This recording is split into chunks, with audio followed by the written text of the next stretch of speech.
আগামী বছর রাজনৈতিক সরকার দেখবে দেশের মানুষ, মন্তব্য শিক্ষা ও পরিকল্পনা উপদেষ্টার। সুষ্ঠু নির্বাচনে ফল যাই হোক মেনে নেয়ার ঘোষণা তারেক রহমানের। বাংলাদেশ নিয়ে ভারতের ৪৯টি গণমাধ্যমে ভুয়া খবর, রিউমার স্ক্যানের প্রতিবেদন। কূটনৈতিক তৎপরতার পাশাপাশি বেসরকারি পর্যায়ে যোগাযোগ বাড়ানোর পরামর্শ। অভ্যুত্থানের স্বজনহারাদের পাশে জুলাই ফাউন্ডেশন। চট্টগ্রামে শহীদ পরিবারকে আর্থিক সহায়তা, খুনিদের পুনর্বাসন ঠেকাতে আবারও রাজপথে নামার হুঁশিয়ারি সার্জিসের।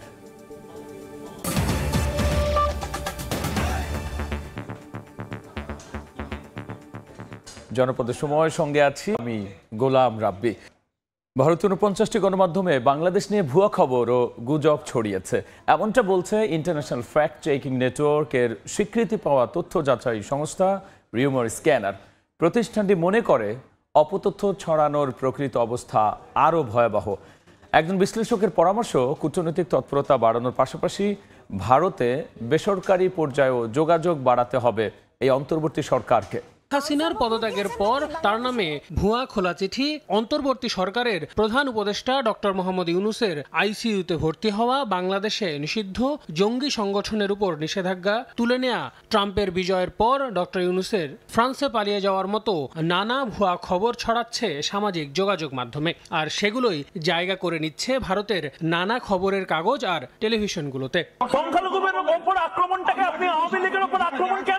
এমন ভুয়া খবর প্রচারের তালিকায় ভারতের অন্তত ৪৯টি গণমাধ্যমের নাম উঠে এসেছে ইন্টারন্যাশনাল ফ্যাক্ট চেকিং নেটওয়ার্কের স্বীকৃতি পাওয়া বাংলাদেশের তথ্য যাচাই সংস্থা রিউমার স্ক্যানারের প্রতিবেদনে। এতে বলা হয় ১২ আগস্ট থেকে ৫ ডিসেম্বর পর্যন্ত এসব গণমাধ্যমে অন্তত ১৩টি ভুয়া খবর প্রচারিত হয়েছে। এ তালিকায় রিপাবলিক বাংলার জায়গাটা শীর্ষে। যদিও এ তালিকা ভারতীয় গণমাধ্যমের অপতথ্য প্রচারের সামগ্রিক চিত্র তুলে ধরে না উল্লেখ করে রিউমার স্ক্যানার বলছে, সামাজিক যোগাযোগ মাধ্যমে এর ভয়াবহতা আরও অনেক বেশি।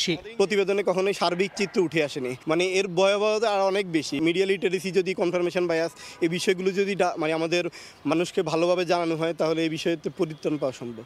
সংবাদ মাধ্যমে যাচাই বাছাই করে তথ্য প্রকাশ করার কথা থাকলেও ভারতের অনেক মূলধারার গণমাধ্যম বাংলাদেশ বিষয়ে নিজেদের অবস্থান যেন সামাজিক যোগাযোগ মাধ্যমের পর্যায়ে নামিয়ে আনছে। এ অবস্থা থেকে বের হতে শুধু কূটনৈতিক নয়, অন্যান্য পর্যায়েও যোগাযোগ বাড়ানোর পরামর্শ বিশ্লেষকের।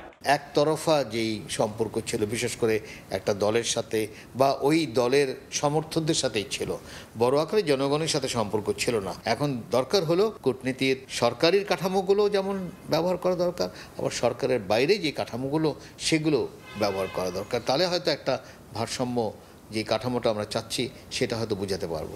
নানা অপপ্রচার ঠেকাতে দেশের মানুষের মধ্যে জাতীয় ঐক্য এবং দেশের গণমাধ্যমের ভূমিকা বাড়ানোর পরামর্শ ঢাকা বিশ্ববিদ্যালয়ের আন্তর্জাতিক সম্পর্ক বিভাগের সাবেক এই অধ্যাপকের। কনফিডেন্স বিল্ডিং মেজার যেটাকে বলে। আল আমিন তুষার, সময় সংবাদ, ঢাকা। দেশের মানুষ আগামী বছর রাজনৈতিক সরকার দেখবে বলে মনে করেন অন্তর্বর্তী সরকার শিক্ষা পরিকল্পনা উপদেষ্টা। গুলশানে বিআইডিএস এর আয়োজনে স্বল্পোন্নত দেশের তালিকা থেকে বাংলাদেশের বের হওয়ার পক্ষেও অভিমত তুলে ধরেন তিনি। আমাদের এই গভর্নমেন্ট খুব স্বল্পকালীন, এটা তো আমি ব্যক্তিগতভাবে মনে করি আগামী বছরই আমরা একটা রাজনৈতিকভাবে নির্বাচিত সরকার দেখব। আমার ব্যক্তিগত মতামত, জানি না কি হবে। বিভিন্ন দেশের কাছে আমরা বলতে পারি যে আমরা এখনো বিভিন্ন অসুবিধায় আছি বলে, যদিও আমরা এলডিসি থেকে বেরিয়ে গেছি, তবুও ইউনিল্যাটারাল কনসেশনে আমাদেরকে আরো কিছুদিন রাখবে কিনা।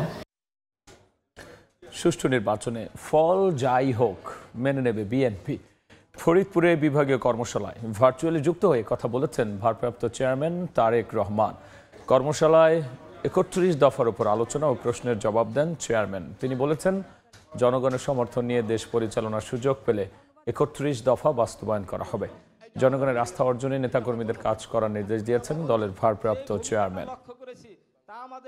বিএনপির মতন একটি দল একটি নির্বাচনই চাইবে, যেই নির্বাচনে মানুষ নিরাপদে, স্বাধীনভাবে, ভয় ভীতিহীনভাবে ভোট দিতে পারবে। আমরা জনগণের যেটি ডিসিশন, যেটি সিদ্ধান্ত নির্বাচনের মাধ্যমে, সেটি অবশ্যই আমরা মেনে নেব। আমরা দেশে একটি জবাবদিহিতার পরিবেশ তৈরি করতে চাইছি। প্রতিটি পর্যায়ে থাকতে হবে। ইউনিয়ন পরিষদের মেম্বার যেরকম জবাবদিহিতা করবে, প্রধানমন্ত্রীও জবাবদিহিতা করবে। পৌরসভার চেয়ারম্যান, উপজেলা চেয়ারম্যান যেমন জবাবদিহিতা করবে, মন্ত্রীদেরকেও জবাবদিহিতা করতে হবে। একই সাথে সরকারি বলেন, আধা সরকারি বলেন, প্রত্যেকটি পর্যায়ে যারা আছে প্রত্যেকটি জায়গায় জবাবদিহিতা তৈরি করতে হবে। খুনিরা নতুন করে ফিরে আসছে, গল্প লিখছে নতুন করে। খুনিদের পুনর্বাসনের চেষ্টা হলে আবারও রাজপথে নামার হুঁশিয়ারি দিয়েছেন জুলাই শহীদ স্মৃতি ফাউন্ডেশনের সাধারণ সম্পাদক সার্জিস আলম। দুপুরে নগরীর পিটি অডিটোরিয়ামে সংগঠনটির পক্ষ থেকে চট্টগ্রাম বিভাগে জুলাই বিপ্লবে শহীদদের আর পরিবারকে আর্থিক সহায়তা প্রদান অনুষ্ঠানে তিনি এই মন্তব্য করেন। শেখ হাসিনার নাম যারা নিচ্ছে তাদেরও খুঁজে বের করা হবে বলেও এ সময় হুঁশিয়ারি দেন সার্জিস। প্যাথোলজিক্যাল একজন খুনি না হয় তাহলে তো সে 2000 খুন করতে পারতো না। কোনো একটা জীবনের প্রতি যদি তার এই মায়া থাকে তাহলে তো আরেকটা জীবন সে ঝরাতে পারতো না। 5ই অগস্টের পূর্বে আমরা ঐক্যবদ্ধভাবে জীবন দেওয়ার জন্য প্রস্তুত ছিলাম। আমরা এখনো সেই খুনিদের বিচার নিশ্চিত করার জন্য এবং সকল প্রকার পুনর্বাসনের বিরুদ্ধে আমরা জীবন দেওয়ার জন্য এখনো প্রস্তুত আছি। জনপদের সময় আরও থাকছে। দুবাই থেকে শাহ আমানত বিমানবন্দরে আসা ফ্লাইটে তল্লাশি, 700 গ্রাম স্বর্ণালঙ্কার জব্দ, অভিনেত্রী সহ 2 জন আটক। নজরদারি এড়াতে বহন করছিল হাত ও গলায় স্কচ টেপ পেঁচিয়ে। 733 গ্রাম স্বর্ণালঙ্কার সহ চট্টগ্রাম শাহ আমানত আন্তর্জাতিক বিমানবন্দর থেকে এক অভিনেত্রী সহ আটক করা হয়েছে 2 জনকে। এনএসআই ও শুল্ক গোয়েন্দা কর্মকর্তা জানিয়েছেন, দুবাই থেকে চট্টগ্রাম শাহ আমানত বিমানবন্দরে আসা ফ্লাইটে অভিযান চালিয়ে 2 যাত্রীকে আটক করা হয়। এ সময় তাদের তল্লাশি করে চুড়ি, চেইন ও হোয়াইট গোল্ডে 733 গ্রাম স্বর্ণালঙ্কার উদ্ধার করা হয়। আটক অভিনেত্রী অনামিকা জ্যোতি ঢাকার মিরপুরের এবং রায়হান ইকবাল চট্টগ্রামের রাউজানের বাসিন্দা। ব্রাহ্মণবাড়িয়ায় চলছে শুটকি উৎপাদনের ধুম। স্বাদ ও মানে ভালো হওয়ায় এখানকার শুটকির কদর দেশ জুড়ে। প্রতি বছর সেপ্টেম্বর থেকে মার্চ পর্যন্ত চলে শুটকি তৈরি মহোৎসব। এখানে পুঁটি মাছের চ্যাপা শুটকি উৎপাদন হয় সবচেয়ে বেশি। দেশের গণ্ডি ছাড়িয়ে বিদেশেও রয়েছে আশুগঞ্জের শুটকির কদর।